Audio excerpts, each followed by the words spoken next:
The Vethrani fleet crossed the neutral boundary at 0600, and my counterpart, Admiral Yessa of the combined Vethrani Reach, transmitted a single line to Earth's Defense Command.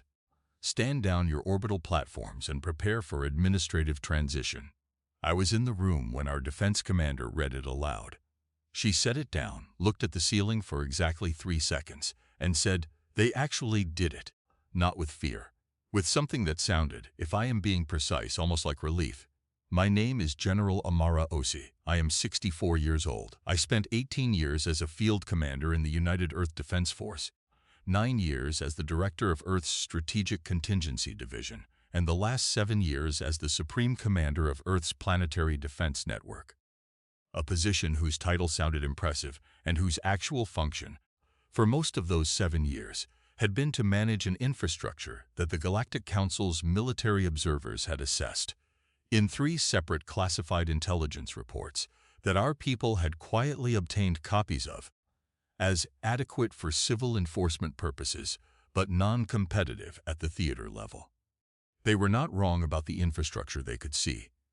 They had never asked about the infrastructure they couldn't. I want to be precise about what happened in the 48 hours before the Vethrani fleet crossed that boundary, because the order in which things occurred matters enormously when you are trying to explain how a species that 200 warships had been dispatched to peacefully administrate managed to make those 200 warships feel, within 72 hours of their arrival, like the loneliest vessels in the history of galactic military operations. The Vethrani had been planning the administrative transition, which was the language their diplomatic corps used for what their military command called Operation Quiet Acquisition, for approximately 3 years. It had been authorized by the combined Vethrani Reach's Governing Council following a strategic assessment that concluded, based on extensive intelligence gathering, that humanity was politically fractured, militarily outmatched, and diplomatically isolated to a degree that made conventional resistance implausible. The assessment was not wrong about any of those things. It was wrong about one thing only, which was the thing that mattered most. It had looked at everything humanity was doing and had concluded that what it saw was everything humanity was doing. The manufactured border crisis that was supposed to keep Earth's attention occupied had been introduced 6 months earlier. A disputed territorial claim in the Kepler corridor, filed by a minor species called the Vethrani Reach under Vethrani legal guidance, had escalated through the Council's dispute resolution process with the specific timing and procedural precision of something that had been engineered rather than evolved. Earth's diplomatic corps had been engaged in intensive negotiations over the Kepler corridor for 4 months. Our senior ambassador had been on Theta Station for 11 weeks. Our defense assets in the outer colonies had been redeployed twice in response to escalating tensions that the Vethrani had been carefully calibrating. From the outside, humanity looked exactly like a species that had walked into a corridor and couldn't find the exit. I had known about the administrative transition plan for 14 months. I had known about the Kepler corridor engineering for 8 months. I had known specifically about the 200-ship fleet's departure from Vethrani staging grounds for 6 weeks, tracked through a sensor network that did not appear on any council chart, and that had been operating in the space between the Vethrani Reach's outer boundary and Earth's neutral zone for 11 years without detection. I had told no one outside a group of 14 people, not because I didn't trust the people I could have told, because the plan required that Earth look, from every external observation point, like a species that was genuinely distracted. And genuine distraction is extremely difficult to fake when you know that the people watching you are watching for fakes. So we were not distracted. We were performing distraction. And there is a difference between those two things that the Vethrani's intelligence services, for all their competence and all their resources, had never thought to look for, because in 300 years of galactic military history, no species had ever built the specific kind of thing that made performing distraction possible at scale. That thing was called the Argus Network. And I want to tell you about the woman who built it, because nothing that happened on the day 200 Vethrani warships crossed our neutral boundary is comprehensible without understanding her first. Her name was Dr. Yuki Tanaka. She was born in Sapporo in 2039, the daughter of a telecommunications engineer father and a military intelligence analyst mother, and she spent the first 15 years of her career doing something that the Galactic Council's technology observers had categorized with the specific confidence of people who have been the most advanced civilization in their neighborhood for a very long time, as sensor systems development, early stage, non-strategic. She was building distributed sensing networks, not large sensor arrays. The Council's observers had those and understood them. She was building something different, extremely small, extremely numerous, extremely patient sensing nodes that could operate independently for years on minimal power, that communicated through methods the Council's signal intelligence systems had not been designed to detect, because those systems had been designed to detect communications, not the specific kind of subsignal coordination that Yuki's nodes used. She had gotten the theoretical basis from an obscure paper on mycelial communication networks published by a biologist at the University of Tokyo who had been studying how forests shared information through root systems. The biologist had not been thinking about sensor arrays. He had been thinking about trees.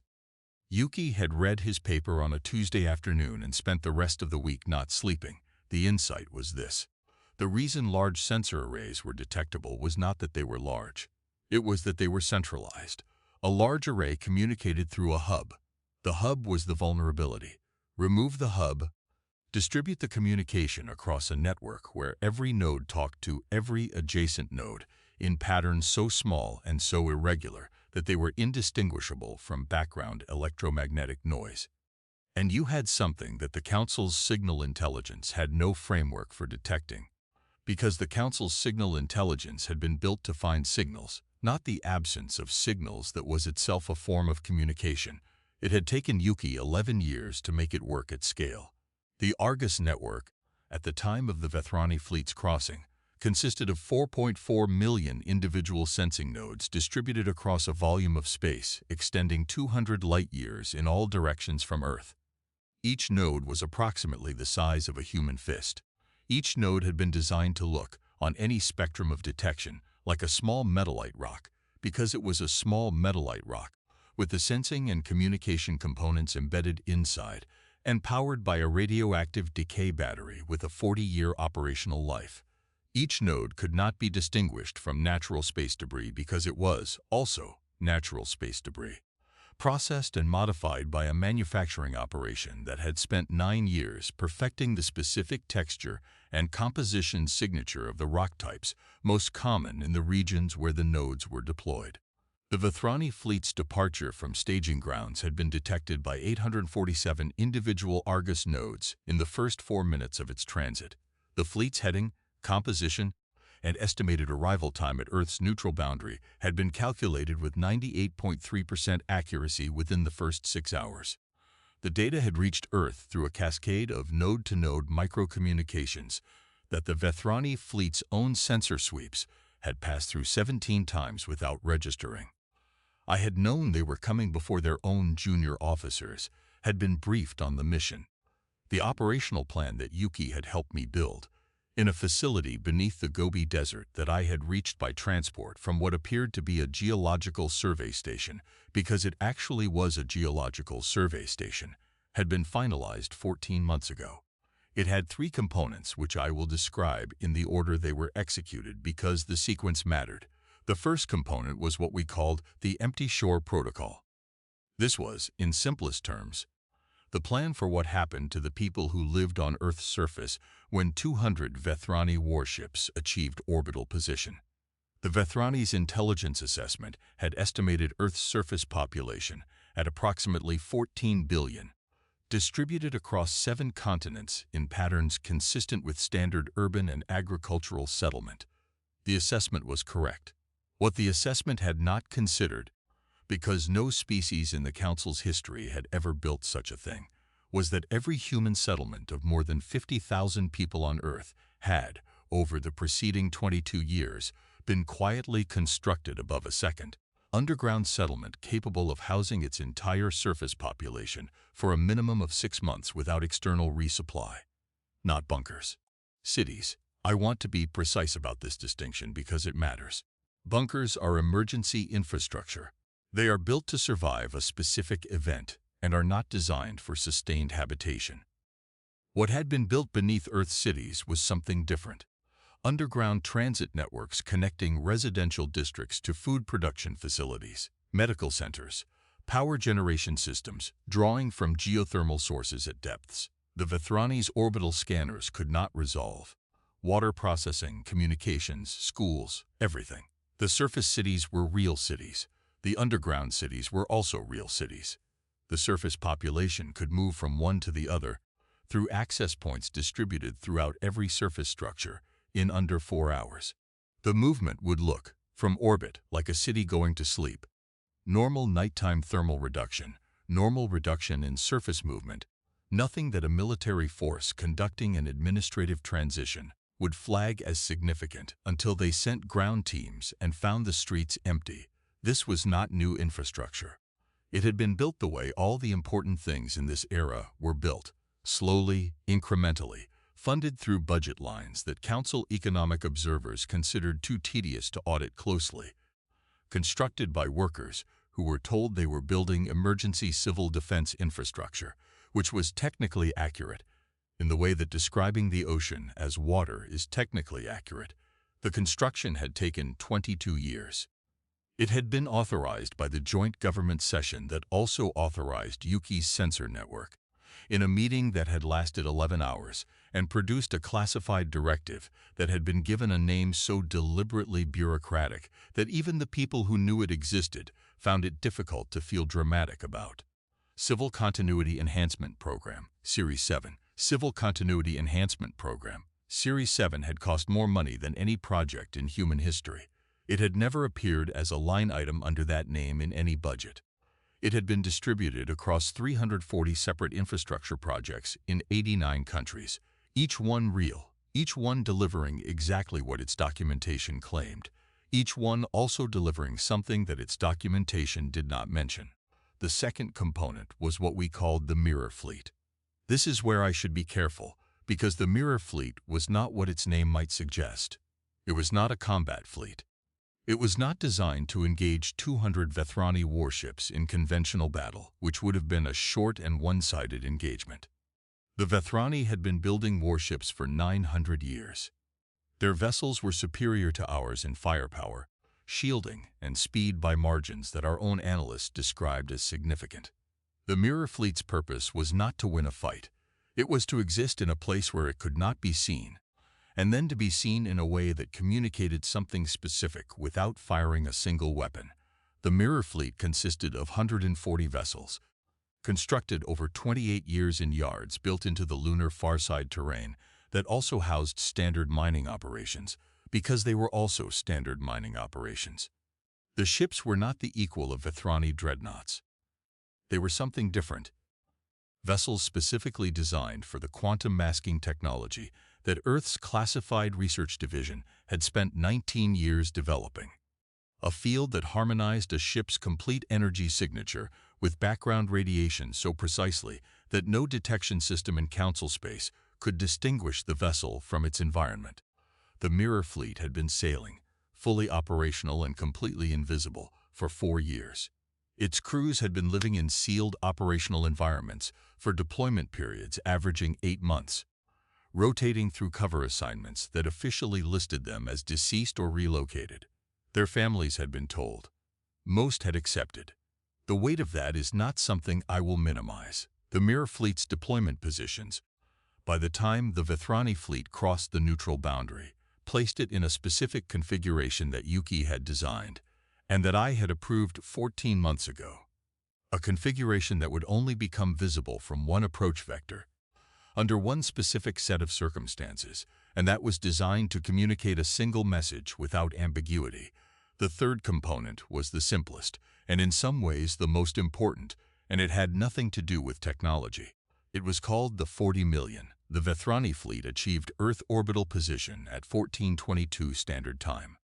I watched it happen from the command center beneath the Gobi facility, on a display fed by 200 Argus nodes tracking every ship in the formation, 200 warships in standard occupation formation, a high orbital ring of capital ships, a middle orbital layer of support vessels, and a low orbital deployment platform layer from which ground forces could be inserted at any point on the surface within 40 minutes. Admiral Yessa's fleet was exactly what the intelligence assessment had promised it would be. It was professional, it was precise, and it was the kind of military force that had conducted administrative transitions successfully 14 times in Council history. The Admiral was not cruel, she was not reckless. She was a capable officer executing an authorized mission against a target that her government's intelligence services had told her would present minimal organized resistance.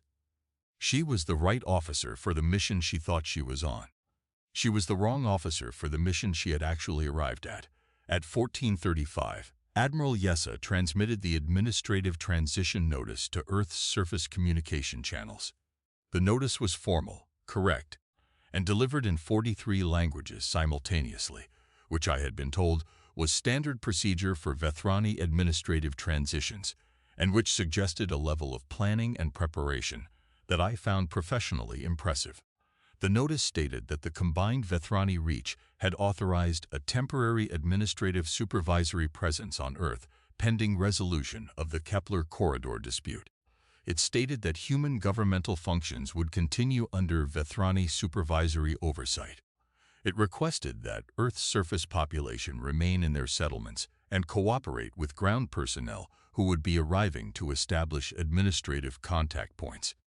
It stated that resistance would be met with proportional response. We did not respond, not with defiance, not with a counter-broadcast. We did not respond at all. I have been asked many times since whether the silence was planned. It was. Specifically, it was planned because Admiral Yessa's operational protocols, which we had obtained through a source I will not identify, specified that an absence of response within the first 30 minutes of the transition notice would trigger a ground assessment deployment. 4 shuttles, each carrying 25 compliance officers, landing at pre-selected sites in major population centers to establish initial contact and begin the administrative assessment process. We needed them on the ground. What happened next only worked if they were on the ground. The 4 shuttles landed at 15:18 at sites in what had been Geneva, Lagos, Mumbai, and Sao Paulo. The compliance officers deployed into city environments that were fully intact, buildings standing, infrastructure operational, power running. No signs of evacuation or conflict. Streets empty, completely, absolutely, entirely empty. Not damaged, not destroyed, not abandoned in haste, empty in the specific way that a city is empty at 03 on a quiet morning, except that it was 15:18, and the thermal signatures from the underground levels beneath every building were reading as fully occupied and fully operational. The compliance officer teams spent 40 minutes searching their respective landing zones. They found no people. They found food on tables. They found screens displaying normal media content. They found workplaces mid-task with no workers present. They found schools with lesson materials laid out and no students. They transmitted increasingly detailed reports to Admiral Yessa's command ship, each one more puzzled than the last. The Admiral ordered additional ground assessment deployments. 8 more shuttle groups, then 12 more. Each group landed, spread out, searched, and transmitted the same report. Infrastructure intact, population absent, thermal signatures indicating approximately the correct number of people somewhere beneath the surface, no access points to the subsurface found.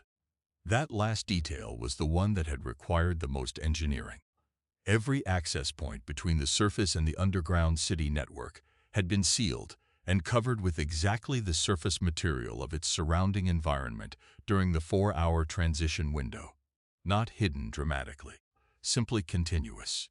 A section of sidewalk that was, to every scanning system available to a Vethrani compliance officer, indistinguishable from the sections of sidewalk on either side of it, and that would remain sealed and indistinguishable until it was opened from below. The Admiral had 200 warships and 40,000 compliance officers, and a planet full of people who were, as far as her sensors could determine, approximately 50 meters below the surface of every city on Earth, completely unreachable without drilling equipment.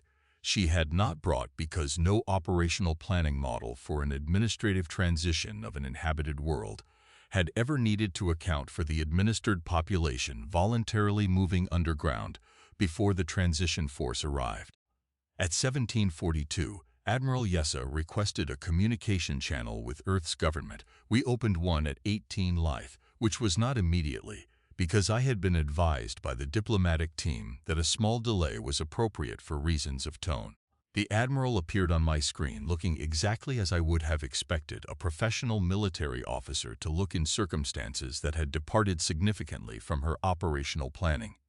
Composed, careful, working hard to appear as though she had not spent the last 2.5 hours receiving reports from ground teams that collectively amounted to, "We have arrived to administrate a planet, and the planet's population has apparently gone for a very long walk." "General Osei," she said. Her translator bead rendered her tone as formally neutral, which I had learned from experience meant that the speaker was working to keep it that way. "Admiral Yessa," I said, "thank you for opening this channel. We transmitted the administrative transition notice at 1435, she said. "Yes," I said. "I received it. Your surface population appears to have relocated." "They did," I said. There was a pause that I recognized as the pause of someone deciding whether to ask the question they actually wanted to ask or the question they were supposed to ask. She chose the question she actually wanted to ask. "Where are they?" "Safe," I said. "Comfortable. They have everything they need, General." Her tone shifted very slightly in a direction that I would not describe as threatening, but that I would describe as significantly less neutral than it had been. "This fleet has been authorized to establish administrative supervision of Earth pending." "I'm familiar with the authorization," I said. "Admiral, I'd like to show you something." I activated the secondary display and transmitted a feed from the Argus network's tracking of her fleet's current position. It was a clean, precise, real-time tactical display of all 200 Vethrani ships in their orbital formation, the kind of display that should only be possible if you had sensor assets capable of tracking an entire fleet simultaneously from multiple angles, which the Vethrani's intelligence assessment had determined Earth did not have. She looked at it for a moment. "That's our formation," she said. "Yes," I said. "Down to the maintenance rotation schedule on your port capital ship's second thruster array, which is running at 94% capacity. Your engineering team flagged it 3 days ago. I'd recommend getting someone on that before the return journey." The silence that followed was the kind that happens when a very competent person encounters evidence that the map they have been using does not match the territory. "General," she said, "what are you showing me?" "I'm showing you," I said, "that we have been watching your fleet since it departed Vethrani staging grounds 6 weeks ago. I'm showing you that we have been watching Vethrani space for 11 years.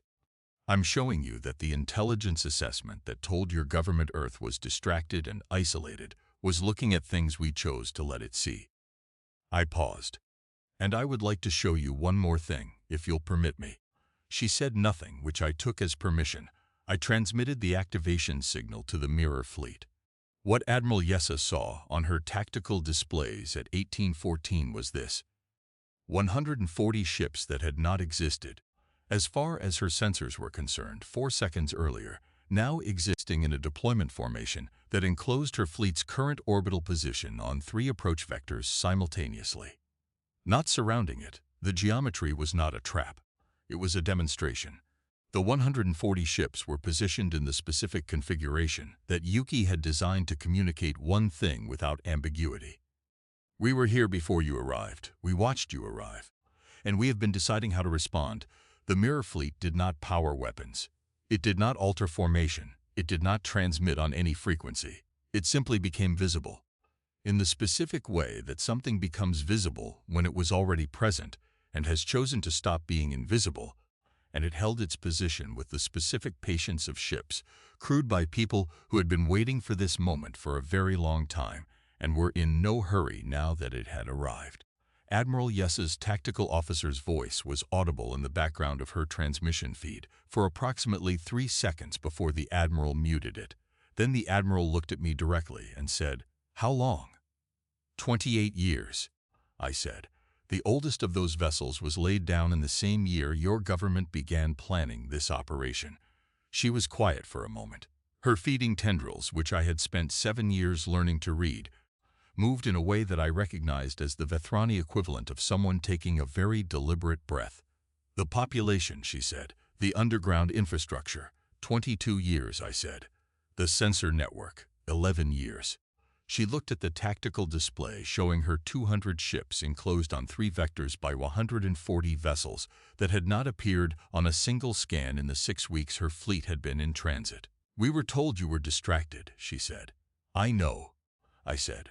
The Kepler corridor situation was well constructed. Your diplomatic team did excellent work. She was quiet for another moment. Then, what do you want, General? It was the right question. It was the question that meant the conversation had shifted from military to diplomatic, which was the only shift I had been trying to achieve since 1422. I want your fleet to return to Vethrani space, I said. I want the Kepler corridor dispute withdrawn from the Council's docket, without prejudice to the Thervani Reach's actual territorial interests, which are legitimate and which Earth is prepared to support through standard diplomatic channels. I want a formal acknowledgement from the combined Vethrani Reach that this operation occurred and that it constituted a violation of the Council's non-interference accords. And I want a meeting between Earth's government and the Vethrani Governing Council within 30 days to discuss the terms of a bilateral non-aggression framework. She looked at me for a long time. And if we decline, she said. I thought about 40 million people sitting in underground cities beneath the surface of a planet, calm and prepared and waiting, the way only people who have spent 22 years knowing this day might come and deciding how they would meet it when it did.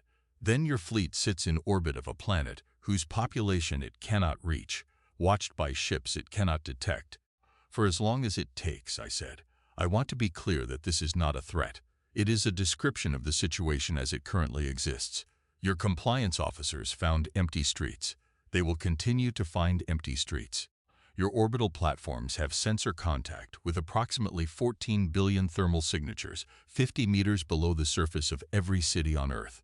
Those 14 billion people have food, water, power, medical care, and everything else they need for a minimum of 6 months.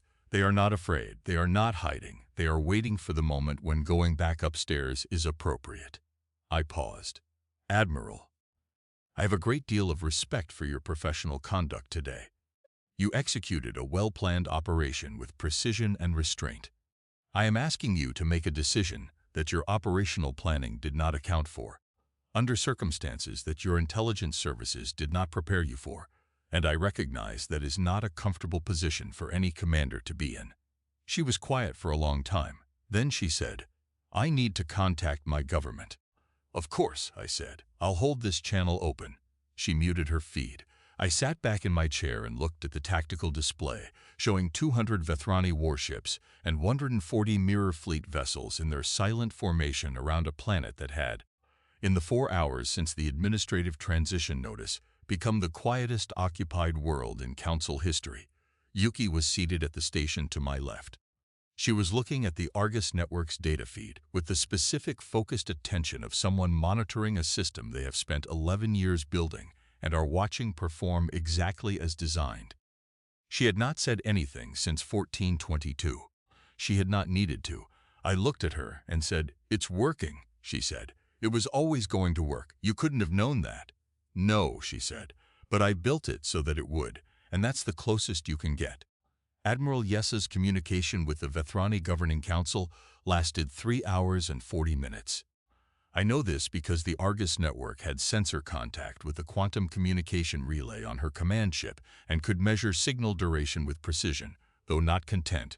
At 22:08 she reopened the channel. General Osei, she said. Her tone had shifted in a direction that I would describe as the specific quality of a professional who has received difficult instructions and has decided to execute them with the same precision they would bring to any other orders. The combined Vethrani Reach has authorized me to begin withdrawal procedures, pending diplomatic consultation. Thank you, Admiral, I said. The Governing Council has not formally agreed to your terms, she said. They have agreed to a diplomatic meeting within the 30 days to discuss them. That's sufficient, I said. The Kepler corridor dispute. She paused. The Governing Council acknowledges that the dispute was introduced for strategic purposes unrelated to the Vethrani Reach's actual territorial concerns. It will be withdrawn. Thank you. Another pause. Then, in a tone that had shifted slightly from formally neutral to something more direct, General, the underground infrastructure, the sensor network, the fleet, we had no intelligence indicating any of it. No, I said. How did you conceal it? I thought about how to answer that.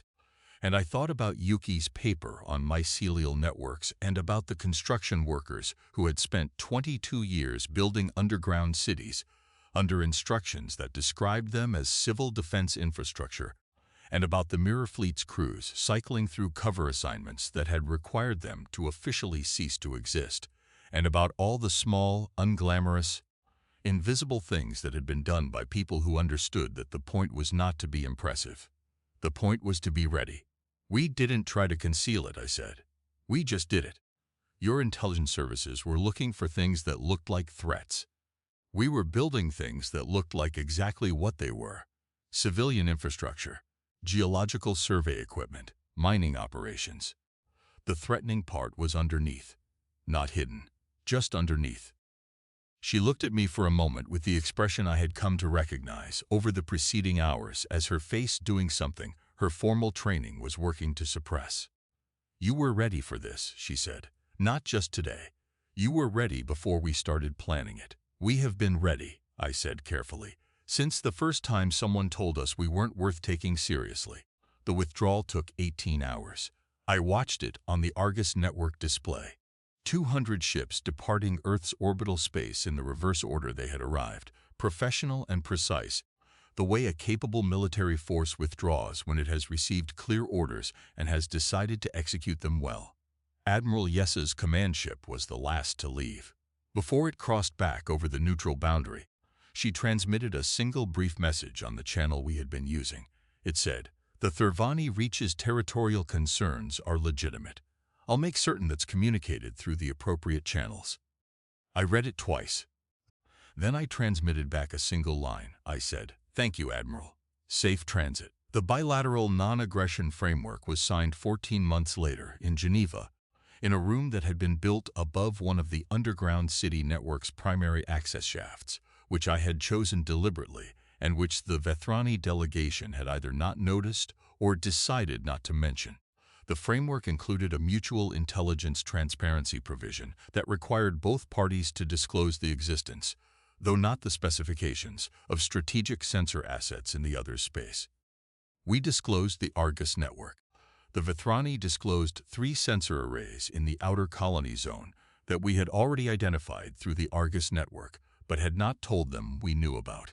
The Council's response to the administrative transition attempt and its outcome was complicated in the way that bureaucratic responses to events that do not fit existing categories are always complicated.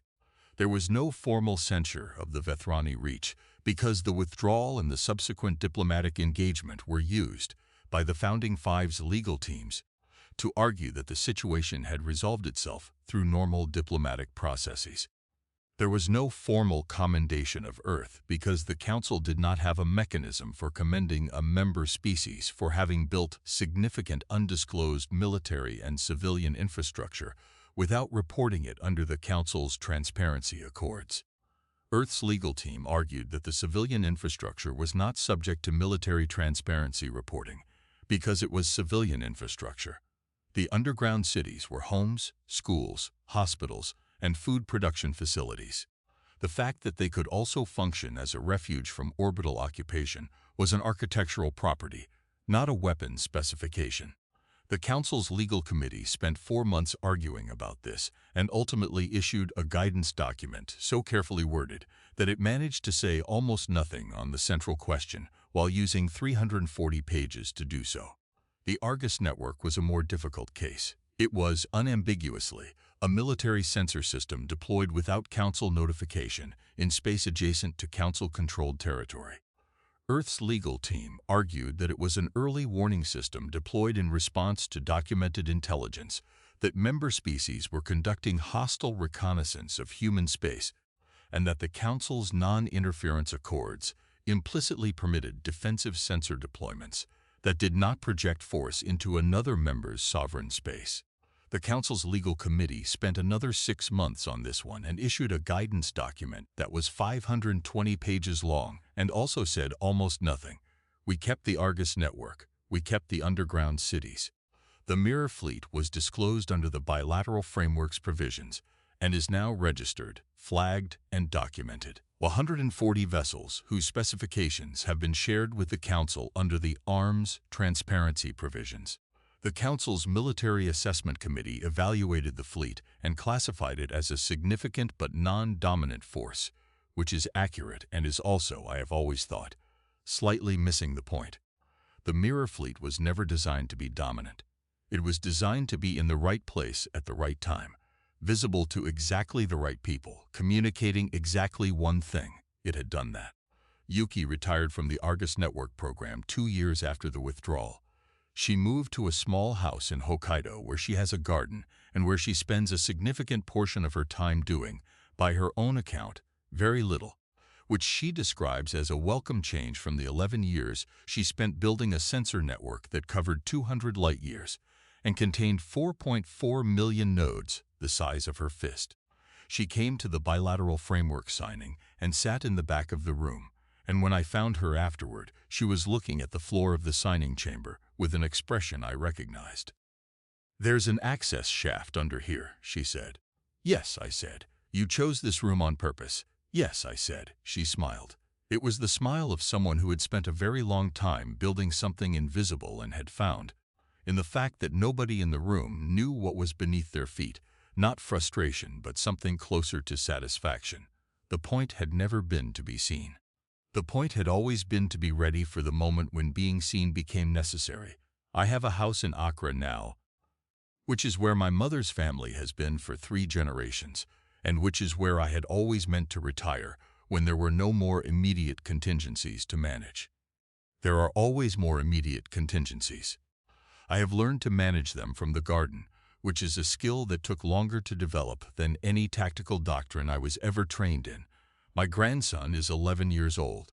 His name is Kofi, and he has the specific quality that some children have of asking the question that the adults in the room have been carefully not asking. He visited me last spring, and we sat in the garden in the evening, and he asked, without preamble, "Grandma, is it true that you made all the aliens go away?" I thought about this for a moment. It was not precisely accurate, but it was not precisely inaccurate either. "We made them understand," I said, "that they had made a mistake." "What mistake?" "They thought we weren't paying attention." He considered this. "But you were." "We were always paying attention," I said. "We just didn't make it obvious." He thought about this with the serious expression he gets when he is processing something that strikes him as both simple and large at the same time. "That's pretty smart," he said. "It took 22 years, I said. He looked at the sky above Accra, which was deep blue and full of stars that now, for the first time in human history, we had the documented capacity to watch as carefully as they were watching us. "Are there more?" he said. "More fleets?" I thought about the Argus network, still sailing on in its 4.4 million pieces across 200 light-years of space, watching and patient and utterly silent. I thought about the underground cities that were still maintained, still staffed, still fully operational, because the bilateral framework was real and was good but was not a guarantee and had never been designed to be one. I thought about the Mirror Fleet's 140 ships sailing openly now, registered and flagged and documented, and about the other vessels that were not. "Kofi," I said, "if there are, we'll know about them before they know we know." He seemed satisfied with this, in the way that children are satisfied with answers that confirm the adults responsible for their safety have thought carefully about the things that could go wrong. He went inside. I stayed in the garden. The stars came out fully as the sky darkened, sharp and steady and absolutely indifferent to everything that had happened and everything that had not happened and everything that was still, quietly, patiently, invisibly being prepared for, just in case. In the command center beneath the Gobi, which had not stopped operating since the day it opened, a new shift was beginning. Screens were displaying the Argus network's continuous feed from 4.4 million patient, silent, fist-sized rocks scattered across 200 light-years of space, each one watching, each one waiting, each one indistinguishable from the debris of a universe that had learned, somewhat to its surprise, that the species it had dismissed as distracted had never, not for a single day in the preceding 28 years, stopped paying attention. We had never been distracted. We had been building. And the galaxy, slowly and permanently, was beginning to understand the difference.